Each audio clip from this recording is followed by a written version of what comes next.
그 사랑이 우리 가운데 충만하기를 소망합니다. 이제 우리 평안으로 인사하겠습니다. 주님의 평안 여러분과 함께. 네, 옆 사람과도 인사하겠습니다. 부드럽고 따뜻한 사람이 됩시다. 겸손한 사람이 됩시다.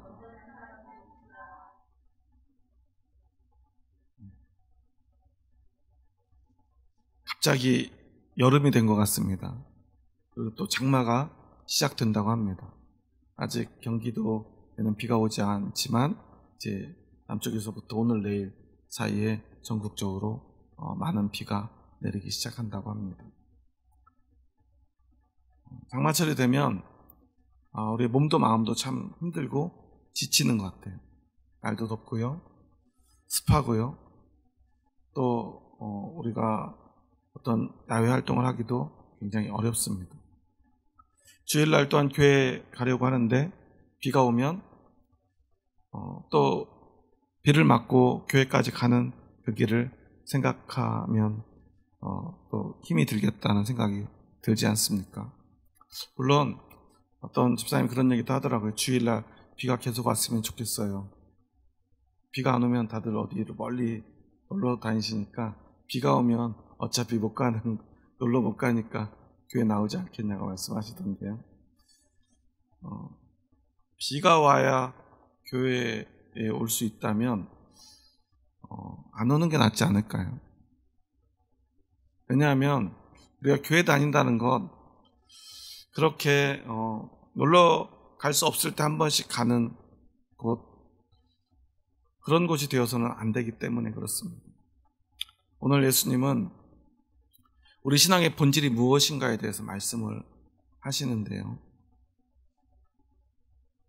신앙생활 하는 사람들은 자신과 같이 핍박을 받고 박해를 받고 모함을 받게 될 텐데, 그리고 때로는 그것 때문에 죽을지도 모르는데 그래도 너희는 두려워하지 말라고 말씀을 하세요. 이게 무슨 말인가 싶지 않습니까? 우리가 예수님 믿으면 복을 받는다고 배웠는데, 예수님 믿으면 아프던 몸도 건강해진다고 배웠는데, 우리가 기도하면 하나님이 들어주신다고 배웠는데, 왜 예수님을 따르는 사람은 핍박을 받고 죽을지도 모르는데, 죽는 거 누구나 무서워하는 일인데 우리는 그것도 두려워해서는 안 되는가 하는 말입니다. 여러분은 오늘 어떤 믿음을 가지고 계십니까? 여러분은 오늘 어떤 믿음으로 주님 앞에 나아가고 있습니까? 오늘 본문의 말씀을 이해하기 위해서는 이 마태복음 10장의 구조를 먼저 이해할 필요가 있어요. 마태복음 10장은 어떻게 시작되죠? 예수님이 제자들을 이렇게 파송합니다. 뭐하러 보내죠? 복음을 전하러 세상 가운데로 보내십니다. 그런데 복음을 들고 가면 사람들이 어떻게 할 거라 그러죠? 그 마을에 평안을 선포하고 복음을 선포했는데 그들이 받으면 그 평안은 그 마을의 것, 그 사람들의 것이 되겠지만, 그들이 그 평안을 받지 않으면, 너희가 전하는 복음을 듣지 않으면 너희 발의 먼지를 털어버리라고 그러죠. 그래서 그 평안은 그들에게로 가지 않고 전한 너희가 소유하게 될 것이라고 주님은 말씀하세요. 이 말은 무슨 말이죠? 복음을 전하는데 사람들이 잘 듣는다는 얘기예요? 안 듣는다는 얘기예요? 사람들이 잘 안 듣게 될 거라는 것을 예수님은 알고 계셨고 제자들에게도 말씀하십니다. 사실 제자들은 의기양양하게 복음을 들고 나아가려고 했을 거예요. 왜냐하면 예수님이 지금까지 하신 기적들을 보았기 때문에 그렇습니다. 마태복음 10장 2절까지 예수님의 기적이 계속해서 나옵니다. 하늘의 복음을, 천국이 어떤 곳인가를 그들은 배웠고요. 또한 그 천국을 향해 가는 사람들에게 예수님은 기적을 보여주십니다. 능력을 보여주십니다. 내가 이제 천국에 가는 길도 찾았고 그곳까지 가는데 필요한 능력도 얻었으니 우리는 자신 있게 나가서 복음을 전하기만 하면 사람들은 병도 고치고 귀신도 쫓아내는데 당연히 예수님을 믿겠지라고 생각하고 있어요. 그런데 예수님은 야, 그게 아니다 라고 말씀해 주시고 있는 거예요. 너희가 그렇게 전해도, 능력을 보여줘도, 이 진리를 가르쳐줘도 사람들은 그거 잘 듣지 않을 거야. 너희는 그런 마음의 준비를 단단히 하고 가야 돼 라고 말씀하고 있는 거예요. 그러니까 평안을 선포하지만 그들이 그 평안을 받아들일 준비가 되어 있지 않다면 발의 먼지를 털어버리고 다른 곳으로 가라고 말씀하고 있는 거예요. 그건 어쩔 수 없는 것이다 라고 말씀하고 있는 거예요. 여러분들도 복음을 전해보셨다면 이게 무슨 말인지 잘 알 것입니다. 전도해보신 분들은 잘 아실 거예요. 전도하는 것이 얼마나 어려운 일입니까? 그런데요, 그 전도를 하는 사람들, 그리스도의 복음을 가진 사람들, 그리고 특별히 예수님의 제자된 사람들은 복음을 전하는 일로 낙심할 수밖에 없을 뿐더러요. 이제 16절부터 23절까지 보면요, 너희는 세상으로부터 미움을 받게 될 거라고 말해요. 오늘 성경 25절에 보면요, 10장 25절에 보면 바알세불이라는 이야기가 나옵니다.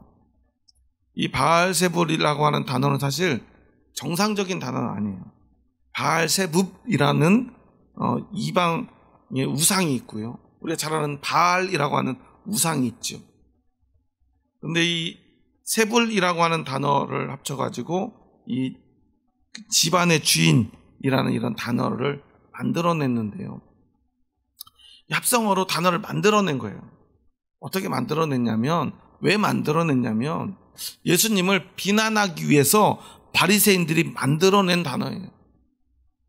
예수님이 병을 고치거나 귀신을 쫓아내니까 저거 자꾸 안식일도 율법도 어기면서 기적을 나타내는 거 보니까 저 사람 저거 하나님이 보낸 사람이 아니라 저 사람 바알세불의 힘을, 그 능력을 가지고 귀신을 쫓아내는 거야 라고 소문을 퍼뜨렸다는 거예요.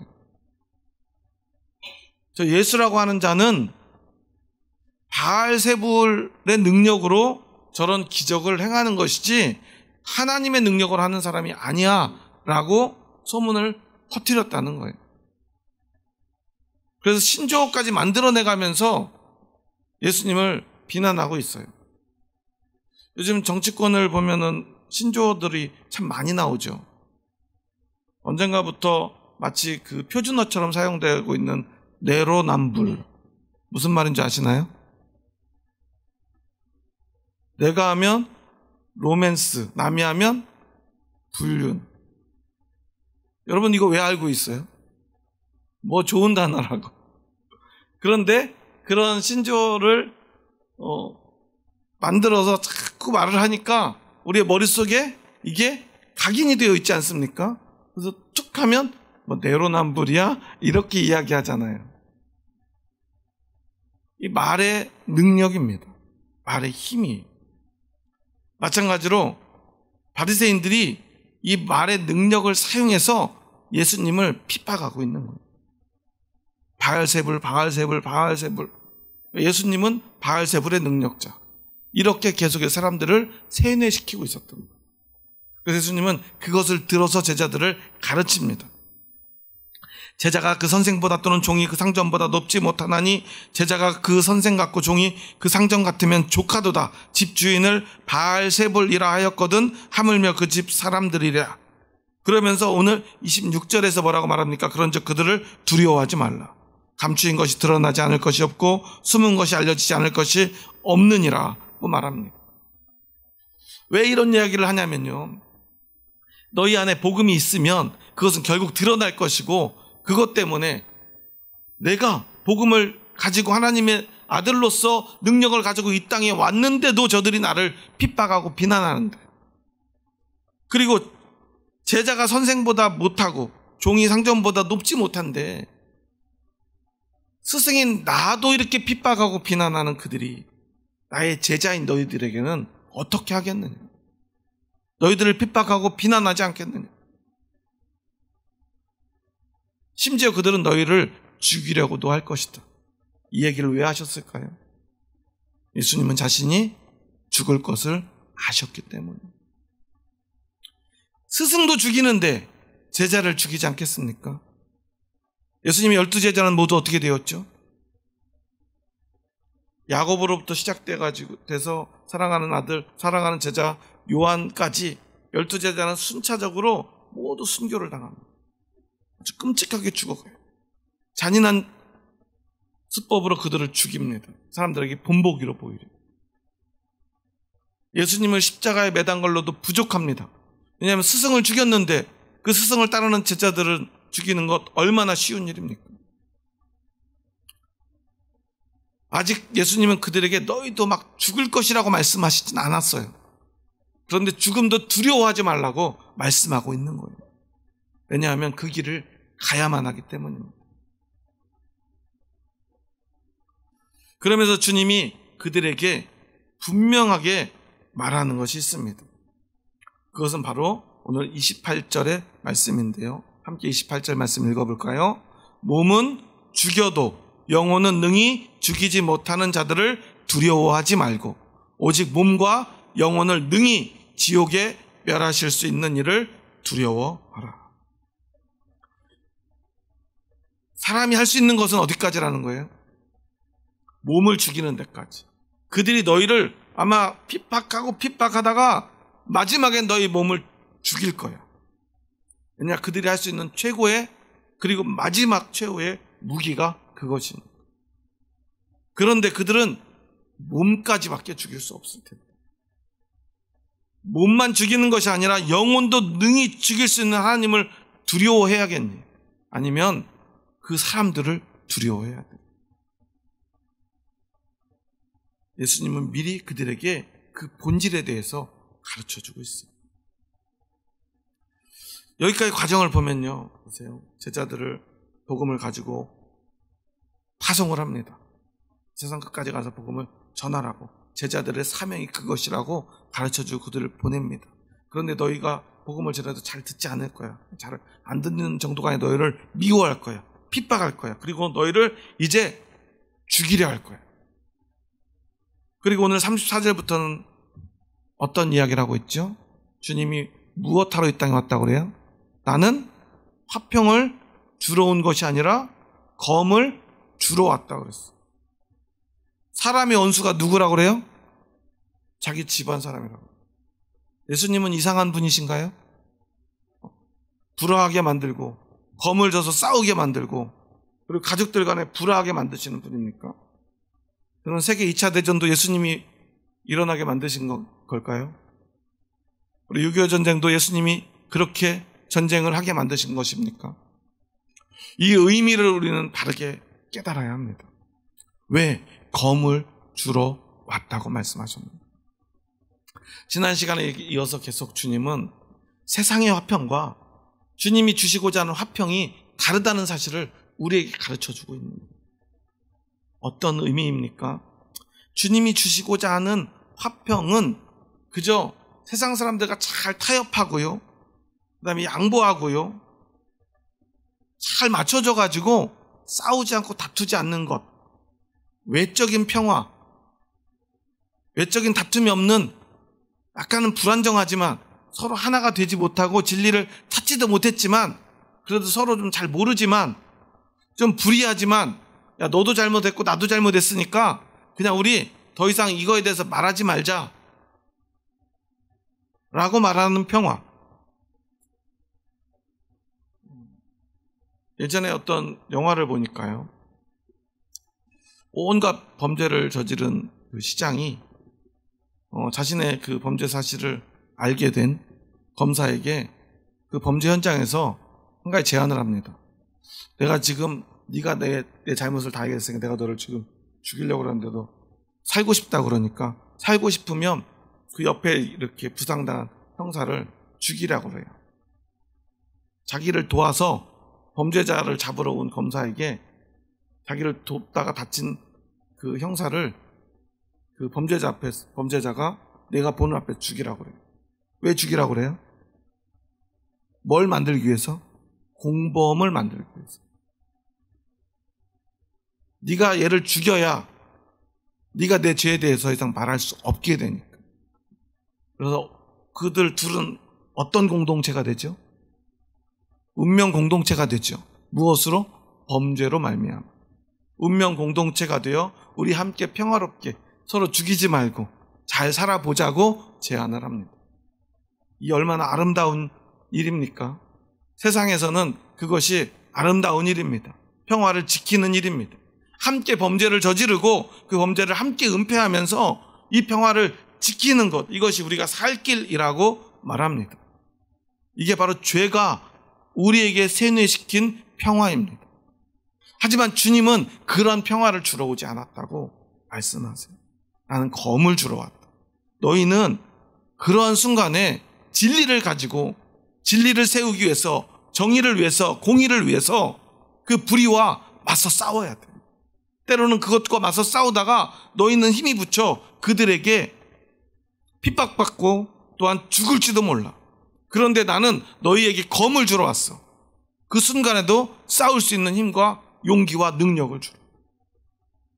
이게 바로 예수님이 우리에게 주러 오셨다는 그 검의 의미입니다. 그래서 그리스도인들은, 예수님의 제자들은 이 땅 가운데서 거짓 평화를 이루는 사람이 아니라 이 땅의 거짓 평화들을 다 제하고 진짜 하나님 나라의 평화를 선포하는 사람들, 그것을 위해서 세상과, 아니 불의한 세상과 죄악된 세상과 끝까지 맞서 싸우는 사람들, 그러한 사람이 되어야 되는 것입니다. 그래서 그런 차원에서 가족들에 대한 이야기도 합니다. 여러분, 신앙생활할 때 누구 때문에 가장 힘들어요? 아내들은 남편 때문에, 남편들은 아내 때문에, 자녀들은 부모님 때문에. 신앙생활에 많은 걸림이 되죠. 예수님이 왜 이렇게 가족들의 불화를 조장하는 말씀을 하셨을까? 저도 처음엔 참 이해가 되지 않았어요. 그래서 한동안 이 말씀은 설교 시간에 얘기를 하지 않았어요. 왜냐하면 잘못 이야기하면 어떻게 돼요? 아, 이 교회는 가정의 불화를 조장하는 교회구나. 교회 가면 가족이 화목하고 싶어서 교회 나왔는데 이 화목이 깨지고 불화하게 되겠구나, 이런 생각을 할까봐 이 말씀을 전하는 게 저도 두려웠습니다. 그건 지금도 마찬가지예요. 이번 주 이 말씀 듣고 다음 주에 우리 교회 또 안 나오실 분이 생길까 걱정이 되는데요. 그래도 주님이 하신 말씀이니까 저는 전할 수밖에 없어요. 왜 주님은 이런 말씀을 하셨을까? 그것은 너에게 정말 가장 중요한 것이 무엇이냐고 묻고 있는 거예요.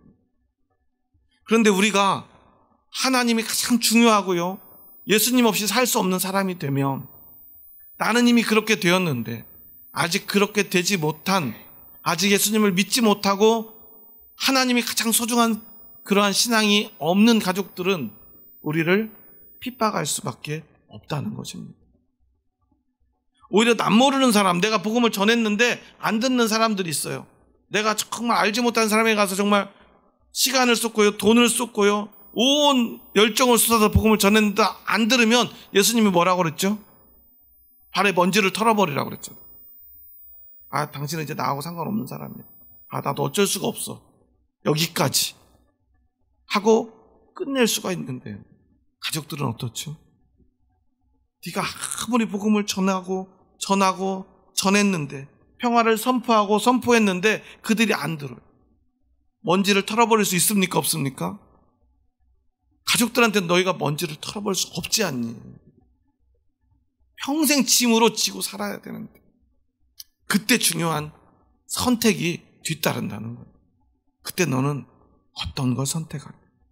가족과의 평화를 위해 그 신앙을, 나를 믿는 그 믿음을, 하나님을 향한 그 사랑을 네가 포기할 수 있겠니? 그걸 포기해서는 안 되지 않겠니? 주님은 말씀하고 있는 거예요. 그래서 가족이 네 원수가 될 수도 있어.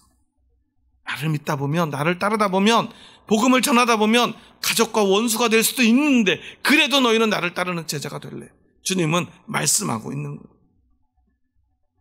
그러면서 말합니다. 우리 38절의 말씀인데요, 함께 읽습니다. 또 자기 십자가를 지고 나를 따르지 않는 자도 내게 합당하지 아니하니라. 결국 주님은 십자가를 이야기합니다.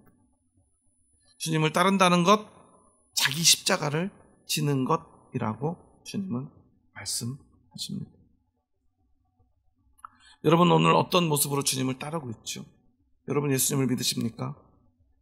그 믿음으로 오늘 예수님을 따라가고 있습니까? 여러분 무엇을 지고 따라가고 있습니까?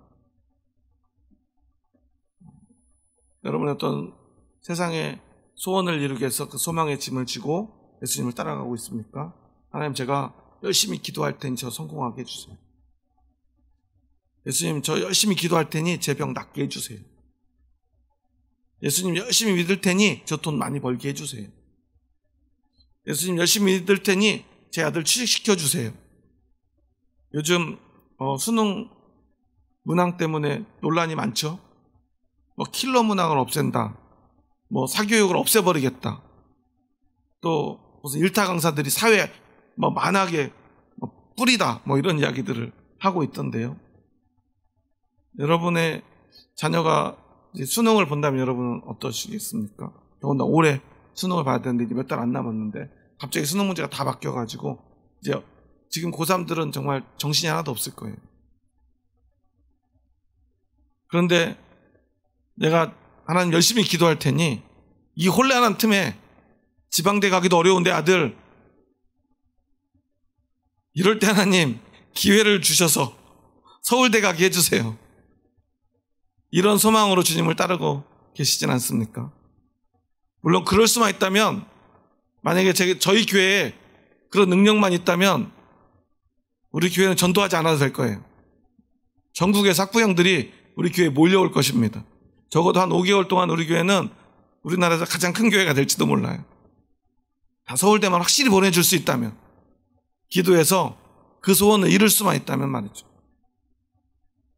그런데 주님은 그런 소망의 짐을 지고 주님을 따르라고 하지 않고 뭐라고 말합니까? 자신의 십자가를 지고 따르라고 말씀하고 있습니다. 십자가는 무엇입니까? 어떤 사람에게 그 십자가는 진짜 죽음을 의미하는 것일지도 모릅니다.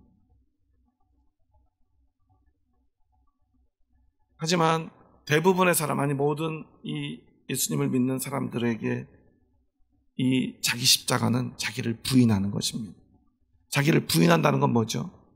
나는 쓸모없는 사람이야 라고 말하는 게 아니라요. 내가 생각한 것, 내가 원하는 것, 그 모든 것, 주님이 원하시는 것 앞에서 다 내려놓을 수 있는 사람을 의미해요. 예수님을 위해서라면 내 가진 것 모든 것을 포기할 수 있는 사람을 의미합니다. 이것이 바로 십자가입니다. 여러분은 자기 십자가를 오늘 지고 주님 앞에 나오셨습니까? 사실 이것은 쉬운 일은 아닐 것입니다. 우리는 주님 뒤에 숨어 걸어가길 원합니다. 주님이 다 해주시고요. 나는 주님이 주시는 좀 좋은 부스러기들만 먹길 원해요. 십자가는 주님이 대신 지고 가시고 대신 지셨으니, 다 이루셨으니 우리에게 복 주시고 건강 주시고 좋은 것 주셔서 행복한 삶을 살게 해주시기를 우리는 원하는지도 모릅니다. 하지만 주님은 말합니다. 그러한 믿음은 없다고 말이죠. 주님 뒤에 숨어가는 그러한 믿음의 길은 없다는 것입니다. 우리는 그분 곁에서 주님과 똑같은 십자가를 져야만 합니다. 주님이 지신 십자가를 우리도 져야 합니다. 엄밀히 따지면 주님은 주님의 십자가를 지셨고 우리는 우리의 십자가를 져야 합니다. 그리고 주님과 함께 그 길을 걷는 것입니다. 이 얼마나 어려운 일입니까?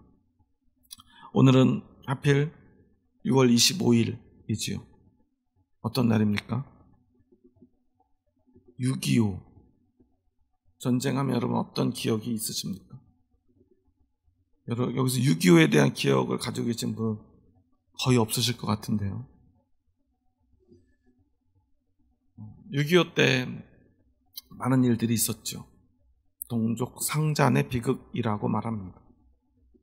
특히나 6.25 전쟁은 우리 그리스도인들에게는 씻을 수 없는 상처를 남긴 전쟁이죠. 그리스도인들은 우익입니까? 좌익입니까? 그리스도인들이요, 6.25 전쟁 바로 직전, 즉 해방이 되고 미군정이 시작되어 6.25 전쟁이 일어나기 전까지 한 5년 동안 대부분 그때 당시 한국 정치는 좌와 우로 이렇게 나뉘어져서 많은 싸움과 다툼을 벌였어요. 그때 기독교인들의 대부분은 어느 쪽에 섰을까요? 오른쪽에 섰습니다. 우익이 되었어요. 왜냐하면 여러 가지 이유가 있었습니다. 근데 그 중에서도 가장 큰 것은 좌익들이 생각하는 그 유물론적 사고, 즉 신을 부정하는, 하나님 자체를 부정하는 그것만큼은 우리 그리스도인들이 받아들일 수 없었기 때문입니다. 그래서 정치적으로 우익의 편에 섭니다. 그리고 6.25 전쟁이 벌어집니다. 그리고 이제 남한에 쳐들어온 인민군들은 우익에 섰던 그리스도인들을 우익에 가담한 자들이라는 명목으로 처단을 하는데요. 그런데 참 이상하게도요. 그러면 너는 좌익이야 우익이야 정치적인 걸 가지고 그리스도인들을 죽여야 하는데 항상 그들은 그리스도인들을 죽일 때 뭐라고 말합니까? 너 예수 믿고 죽을래? 아니면 예수 안 믿고 살래? 이렇게 물어봐. 저희 고향에서 가까운 이 충남 논산에 병천이라고 하는 교회가 있습니다. 이 교회는 6.25 전쟁 당시 66명의 성도가 순교를 한 교회예요. 그때 당시에 그 교회 권사님, 집사님들은 그 전쟁이 일어나기 전에 의익 활동에 많이 가담했던 분들이었던 것 같아요. 또 동네에서도 부자들에 속한 사람들이었고요. 그렇다고 막 악덕지주는 아니었던 걸로 이렇게 역사적 사례를 보면 드러나는데요. 좋은 일도 많이 있고요. 그런데 그들과 원수처럼 지냈던 좌익에 가담한 사람들, 그 지역 사람들에 의해서 그들의 핍박을 받다가 결국 인천 상륙작전이 끝나고 이제 그들이 퇴각하기 전에 명령이 내려왔는지 9월 말쯤 9월 27일, 28일 이틀에 걸쳐서 집중적으로 그 기독교인 학살이 일어나요. 그래서 병천교회는 60여 명이, 그리고 그 바로 한 1km 정도 떨어진 또 다른 어떤 교회는 70여 명이, 또 어떤 교회는 한 10명 정도, 주변에 있는 많은 교회들이 이렇게 핍박을 받습니다. 정말 잔인한 방법으로 그들에 의해서 살해되는데요. 그들이 성도들을 66명을 끌고 산으로 갑니다. 삽을 들고 낫을 들고 또한 죽창을 들고 그들을 이렇게 한 곳에 모아서 무릎 꿇겨놓고 온 몸을 묶어놓은 상태에서 그들을 위협합니다. 예수를 믿으면 지금 다 죽여버리겠다고. 그때 정수일이라고 하는 집사는 뱃속에 아마 아기를 가지고 있었던 것으로, 그리고 갓난 아기를 안고 있었는데 그의 가족들 10여 명이 그곳에 잡혀가 있었고 또 그 성도들 옆에 또 함께 있습니다. 예수 믿으면 다 죽이고 지금 여기서 너희들 믿음 포기하면 살려주겠다고 말. 정말로 포기하면 살려줬을지는 모르겠지만 끝까지 협박을 하는데도 그들은 그 상황 속에서도 함께 찬양을 합니다. 그러니까 점점 더 이 사람들이 막 열이 받아요. 화가 납니다. 분노하면서 당장 멈추라고 합니다. 그러니까 그들이 기도하기 시작합니다. 기도를 멈추라고 합니다. 기도를 멈추지 않습니다. 오히려요, 이 정수리라고 하는 집사님은 그들에게 복음을 전합니다. 여러분, 이제 인민군은 패할 텐데 하나님이 심판하실 텐데 여러분도 회개하고 예수님 믿으셔야 됩니다. 죽창을 들고 자기를 죽이려고 하는 사람들에게 전도를 하고 있어요. 제정신이라면 할 수 없는 일 아닙니까? 더군다나 갓난아기를 아는 그 엄마가 이제 당장 자기를 죽이려고 하는 사람들 앞에서 오히려 그들에게 회개하라고 예수님을 믿으라고 외칩니다. 분노에 찬 그들이 이제 죽창으로 그들을 찔러대기 시작합니다. 결국 그 주변에 있는 가족들이 죽고요. 마지막 순간에 이 정수리라는 집사님은 하나님 내 영혼을 받아주시옵소서 기도하다가 그들의 손에 죽게 됩니다. 갓난아기를 끌어안은 채로 66명의 성도가 그곳에서 죽었는데요. 정말 이상한 건요, 그 중에 30명이 넘는 사람이 어린아이였다는 거예요. 갓난아이를 비롯해서. 이제 초등학교도 안 다니던 어린아이. 아니, 이제 막 초등학교에 들어, 지금으로 말하면 초등학교 다니는 그러한 어린아이들을 30명이 넘게 그들이 그곳에 삭살을. 여러분, 그 아이들이 무슨 힘이 있습니까? 무슨 죄가 있습니까? 그들이 무슨 우익입니까? 아니, 심지어 그들에게 어떠한 신앙 고백을 선택할 자유가 있습니까? 그런데도 그들은 부모들과 함께 그곳에 삭살됩니다. 그리고 우리는 그것을, 그 죽음을 순교라고 부릅니다. 여러분은 순교할 수 있는 그러한 믿음이 있습니까? 순교자의 이야기를 들을 때마다 참 저는 믿음에 대해서 다시 한번 생각하게 됩니다. 과연 나는 순교할 수 있는 믿음이 있는가?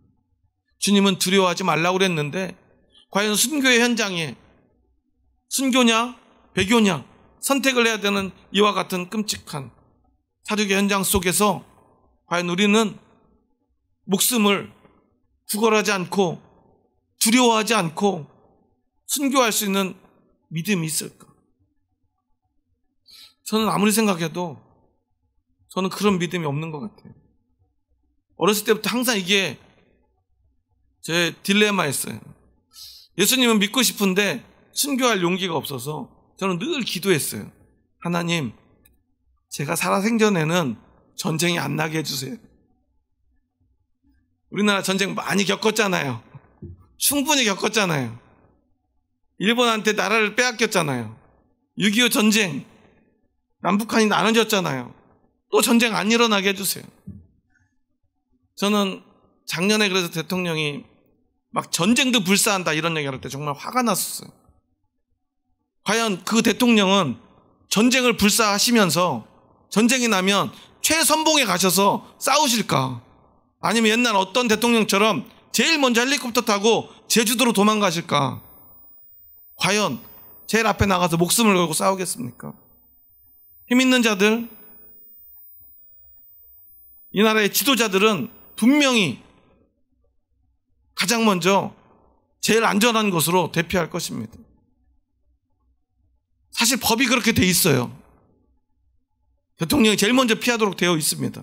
우리나라 의전서에 1위, 2위, 3위, 4위 그들부터 안전하게 지키도록 법이 되어 있어요. 그들이 앞에 나가 싸우고 싶어도 싸울 수 없도록 법이 되어 있어요. 누가 죽어야 합니까?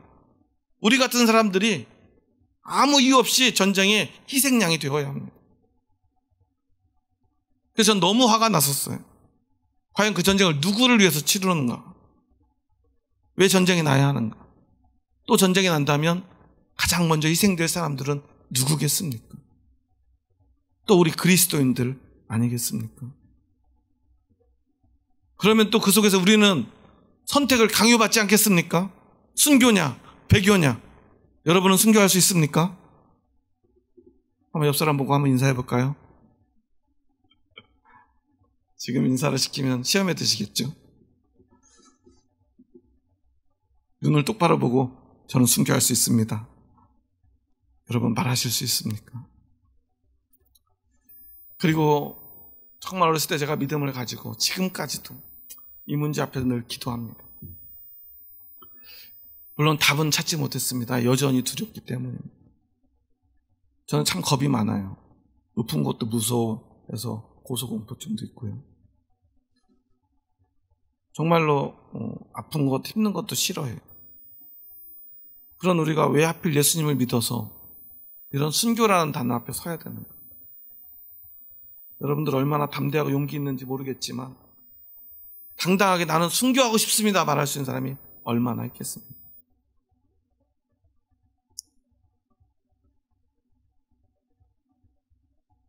예전에 그 순교자들에 대한 소설을 읽는데요.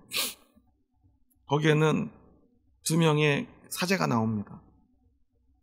정말 순교를 거룩하게 고귀하게 여기고 순교하고 싶어서 그 순교지로 자원해서 떠나는 성직자들이 자신의 스승이 배교했다는 소식을 듣고 분노에 차서 그 정말 누구보다 가장 앞장서서 순교하리라 믿었던 자신의 신앙의 선배가 배교했다는 소식을 듣고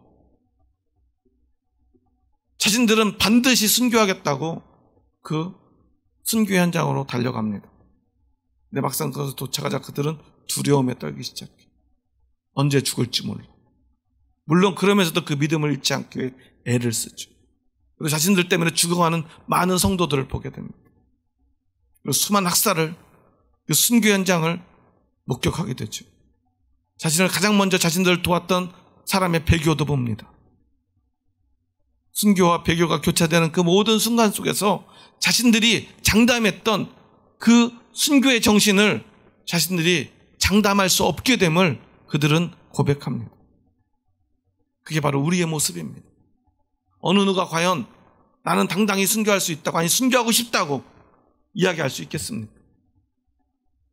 저도 마찬가지입니다. 그럴 수 없습니다.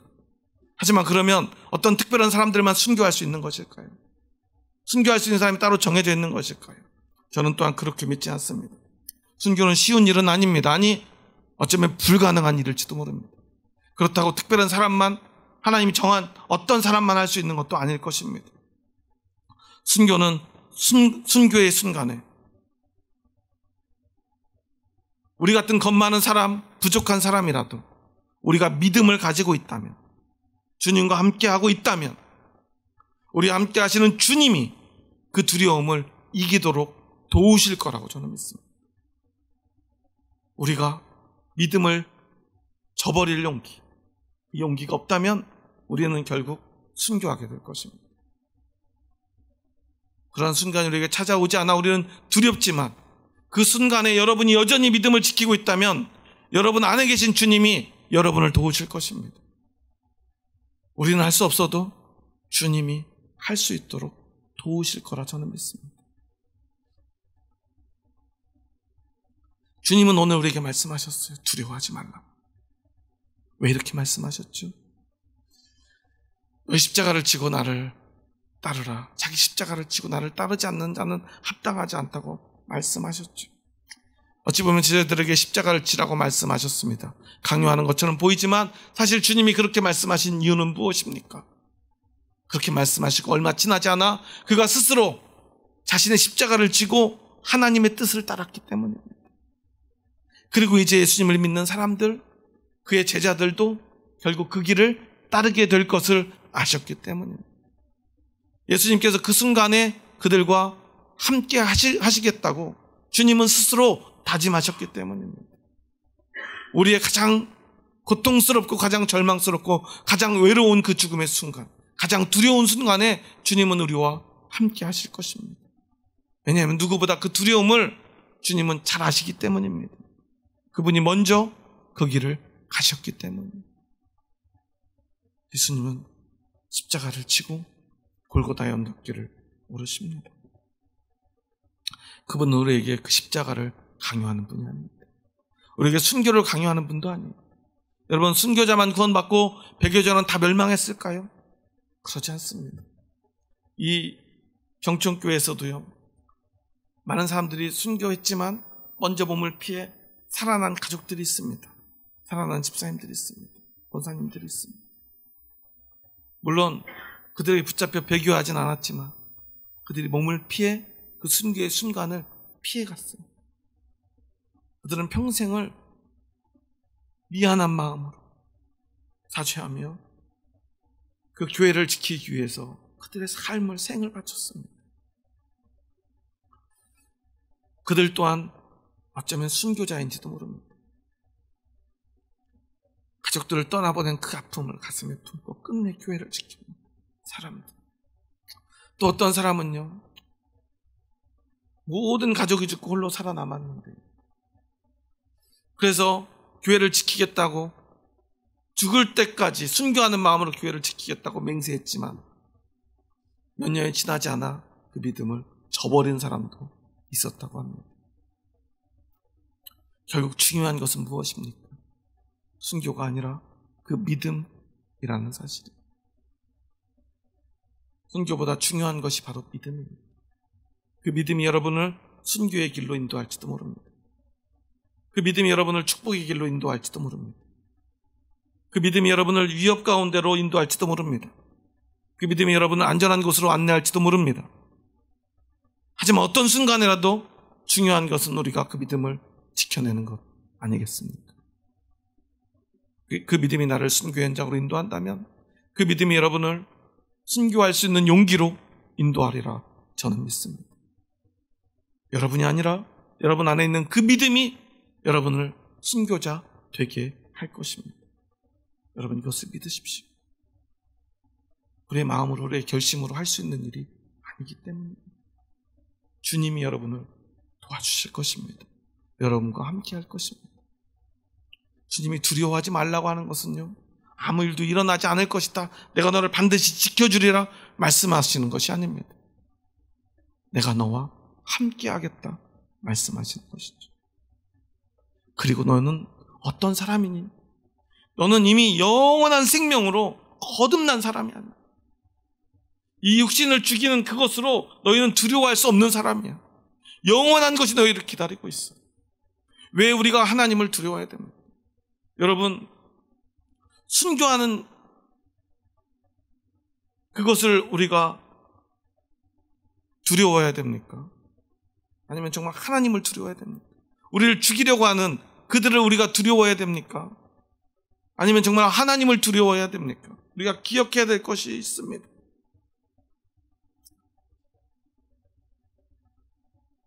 순교당하는 것보다 사실은 그 믿음을 저버리는 것, 불순종하는 것이 더 두려운 일이라는 사실, 하나님 앞에 믿음을 저버리는 것이 더 두려운 일이라는 사실을 아는 사람이 바로 예수 그리스도의 제자들, 그리스도인들인 것입니다. 왜 그렇죠? 우리는 우리의 생명이 우리 육신의 생명으로 끝나지 않을 것을 잘 알고 있습니다. 우리가 믿는 생명은 어떤 생명입니까? 영원한 생명입니다. 예수 그리스도를 믿는 그 사람들, 죄사함을 받은 그 사람들에게 요한복음 3장 16절에서는 무엇을 준다고 합니까? 영생을 주신다고 말하지 않습니까? 그런데 그것을 갖지 못하는 사람들은 어디에 빠지게 되죠? 오늘 본문의 말씀처럼 영벌에, 지옥에 가게 됩니다. 그런데 그 죽음은 또한 영원한 것입니다. 그것이 정말 두려운 일입니다. 저는 사람들이 왜 자살을 할까 참 고민을 많이 했던 적이 있어요. 20대 때 저하고 정말 친했던 친구가 자살했다는 소식을 듣고요, 얼마나 많은 고민 속에서 시간을 보냈는지 몰라요. 왜냐하면 그 친구는 누구보다 믿음 안에서 살았던 친구이기 때문이니까. 그런데 본인이 감당할 수 없는 어떤 일들이 폭풍처럼 자신의 삶에 밀어닥치고 그 친구는 22층 빌딩에서 뛰어내립니다. 저는 너무너무 마음이 아팠어요. 정말 몇 날 며칠을 잠을 이루지 못한 적도 있었어요.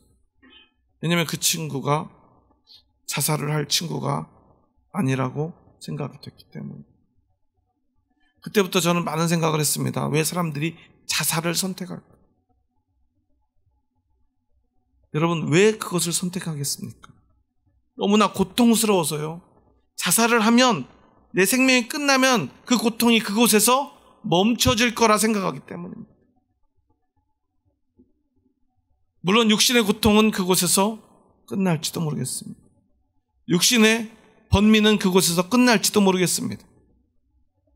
하지만 우리에게는 끝이 아닌 새로운 시작이 그때부터 기다리고 있지 않습니까? 영생인지 영벌인지 무엇이 우리를 기다릴지 우리는 잘 알고 있지 않습니까? 예수 그리스도를 믿는 자들에게는 영생이 기다릴 것이고요, 믿지 않는 자, 아니면 그 믿음을 저버린 자들에게는 영벌이 기다릴 것입니다. 우리는 자꾸만 육신의 생명이 전부라고 생각합니다. 그런 착각이 들 수밖에 없죠. 왜냐하면 그 이후의 삶을, 그 이후의 생명을 우리는 경험해 본 적이 없기 때문입니다. 그것을 경험해 본 사람이 아직 이 세상에는 아무도 남아있지 않기 때문입니다. 예수님 외에는 다시 부활한 사람이 없기 때문입니다. 그런데 예수님조차도 이미 하나님 곁으로 떠나버리셨습니다. 우리 곁에는 그런 사람이 남아있을 수 없지 않습니까? 그래서 우리는 그것을 알 수 없습니다. 경험할 수 없습니다. 단지 믿을 수밖에 없습니다. 그 믿음이 아니고는 그 영생도 영벌도 우리는 알 수 없습니다. 그런데 여러분은 영생을 믿으시지 않습니까?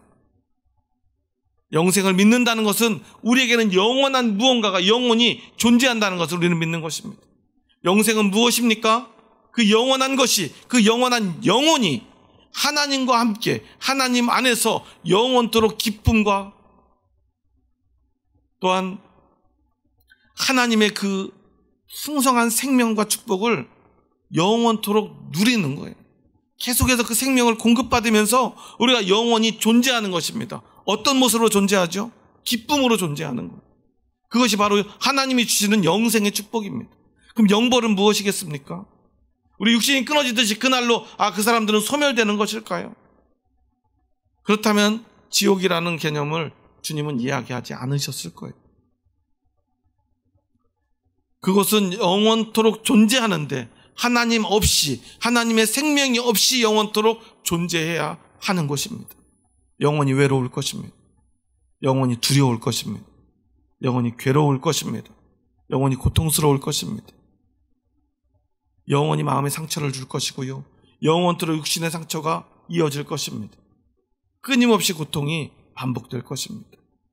끝내고 싶어도 끝낼 수 없을 것입니다. 그것이 가장 두려운 대목입니다. 하나님이 두려운 이유는 바로 그것입니다. 모든 죄악된 생명들에게 영원한 벌을 내리실 수 있는 그분이 바로 하나님입니다. 우리가 하나님을 경외해야 되는 이유가 바로 거기에 있습니다. 그 생명의 주권이, 영원한 생명의 주권이 하나님께만 있기 때문입니다. 저는 순교자들이 왜 그 순간에 육신의 생명을 선택하지 않고 죽음을 선택했을까? 물론 많은 생각할 겨를도 없었을 것입니다. 그저 주님이 인도하시는 대로, 성령님이 붙드는 대로, 성령님이 말하게 하시는 대로, 성령님이 선택하게 하시는 대로 그분들은 그것을 따라 죽음의 길을, 순교의 길을 선택했으리라 저는 믿습니다. 우리가 어떻게 할지 우리는 아직 알지 못합니다. 하지만 여러분 기억하십시오. 여러분 안에 믿음이 있다면 그 믿음은 여러분 안에, 여러분과 함께하며 여러분이 그런 어떤 순간에도 용기 낼 수 있도록, 세상을 두려워하지 않을 수 있도록, 육신의 생명에 매이지 않을 수 있도록 여러분을 도울 것입니다. 여러분을 인도할 것입니다. 여러분 이것을 믿으십니까? 이것을 믿으시기 바랍니다. 순교당하는 것 두려운 일입니다. 저도 두렵습니다. 하지만 하나님께 버림받는 것 더 두려운 일입니다. 하나님의 심판대 앞에 서는 것 더 두려운 일입니다. 우리는 단지 두려움 때문에 하나님을 믿는 것은 아닙니다. 하나님의 사랑 때문입니다. 그래서 참새 2마리 이야기를 하지 않습니까? 저는 이 참새 2마리 이야기를 처음 들었을 때 사실은 좀 화가 났어요. 너희는 뭐보다 귀하다고 주님이 말하죠? 많은 참새보다 귀하니라. 여러분 참새보다 귀하다 그러면 여러분 행복하십니까? 그런데 주님은 왜 이렇게 말씀하셨을까요? 겨우 내가 참새보다 귀하다니요. 이렇게 말씀하신 이유를 알아야 합니다. 하나님은 참새 한 마리도 사랑하신다. 참새 한 마리의 생명도 함부로 하시지 않는 분이다. 그런데 그러한 하나님이 너희를 심판하고 너희를 영원한 죽음 가운데 빠뜨려야만 하는 그 순간에 하나님은 얼마나 괴로우시겠니?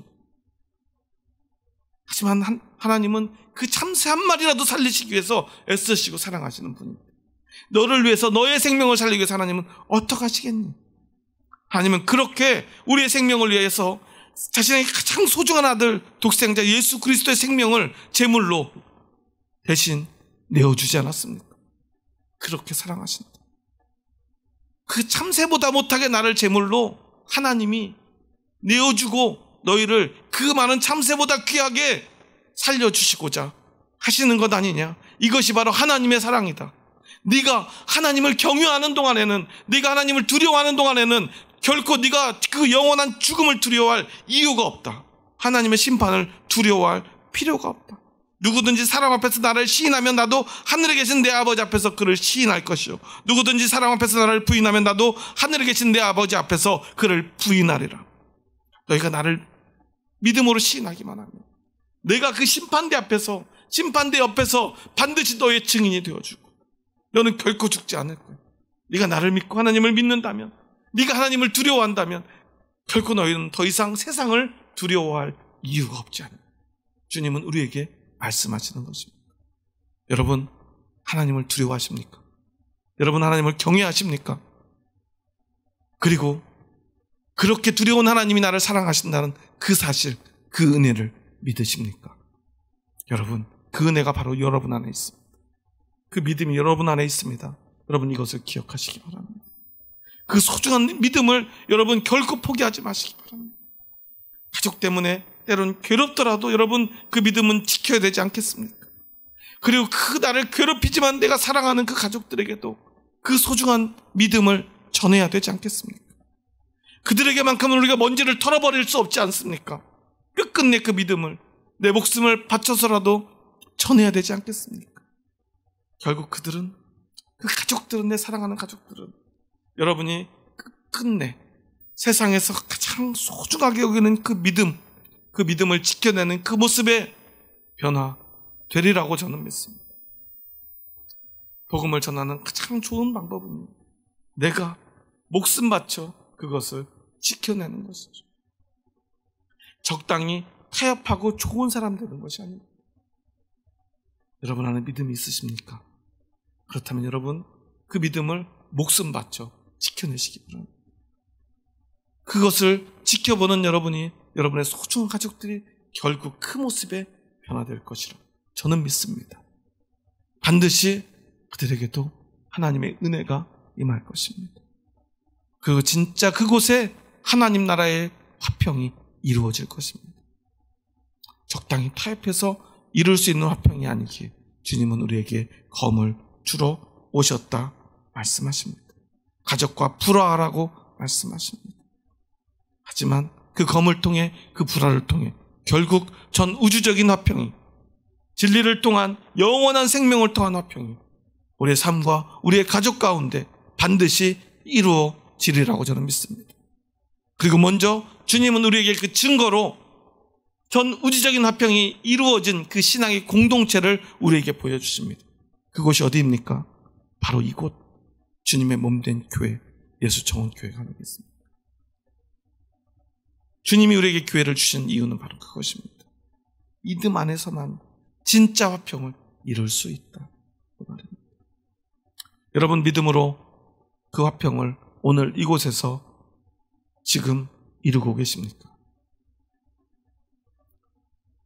그게 바로 우리가 가야 될 길입니다. 이곳에서 우리가 화평을 이루지 못한다면 세상 어느 곳에서도 참된 화평은 이루어질 수 없다는 사실, 그것을 믿으시기 바랍니다. 여러분, 두려움 없는 믿음으로, 두려워하지 않는 믿음, 세상에 죽음도 불사하는 그 믿음으로 오늘 우리의 삶에 허락된 우리 교회 가운데 전 우주적인 화평을, 예수 그리스도의 복음으로만 이룰 수 있는 하나님 나라의 화평을 함께 이루어가는 저와 여러분 되기를 주님의 이름으로 축원합니다. 우리 한번 그 화평의 마음으로 옆 사람과 한번 인사해 볼까요? 이제는 인사할 수 있으시겠죠? 옆 사람과 이렇게 한번 인사했으면 좋겠습니다. 함께 인사하며 오늘 말씀을 마칩니다. 한번 옆 사람 얼굴 보면서 이렇게 고백하며 인사합니다. 하나님보다 사람을 두려워하지 맙시다. 오직 하나님만 두려워합시다. 하나님만 경외합시다. 하나님만 사랑합시다. 우리 안에는 믿음이 있습니다. 다시 한번 옆 사람 보면서 그 믿음을 고백합니다. 우리 안에는 믿음이 있습니다. 여러분 안에 믿음이 있으시죠? 그 믿음이 여러분을 지킬 것입니다. 두려워하지 마십시오. 주님이 말씀하셨습니다. 두려워하지 말라. 기도하시겠습니다. 하나님 감사합니다. 저희 부족하고 연약한 자들 사랑하셔서 저희들을 믿음의 길로 인도하여 주시니 감사합니다. 우리는 그 믿음의 길이 좋은 길인 줄만 알았습니다. 행복하고 편안한 길인 줄만 알았습니다. 복되고 풍요로운 길인 줄만 알았습니다. 하지만 주님은 오늘 우리에게 말씀하십니다. 사람들이 그 복된 것을 받지 않을 것이고, 그것을 저희는 전하는 너희를 미워할 것이고, 너희를 핍박할 것이고, 너희를 죽일지도 모른다. 하지만 두려워하지 말라. 내가 너와 함께 할 것이다. 주님, 오늘 그 주님의 음성을 우리의 가슴 깊은 곳에 새깁니다. 이제 결코 세상을 두려워하지 않고 오직 예수님만을 믿으며 살겠습니다. 하나님만을 두려워하며 하나님을 경외하며 하나님만을 사랑하며 살겠습니다. 어떠한 순간이 와도 내 힘으로 할 수 없는, 내 힘으로 감당할 수 없는 어떤 상황이 오더라도 그 믿음을 지켜내겠습니다. 그때 주님, 그 믿음으로 저희들을 지켜 주시옵소서. 예수님의 이름으로 기도합니다. 아멘.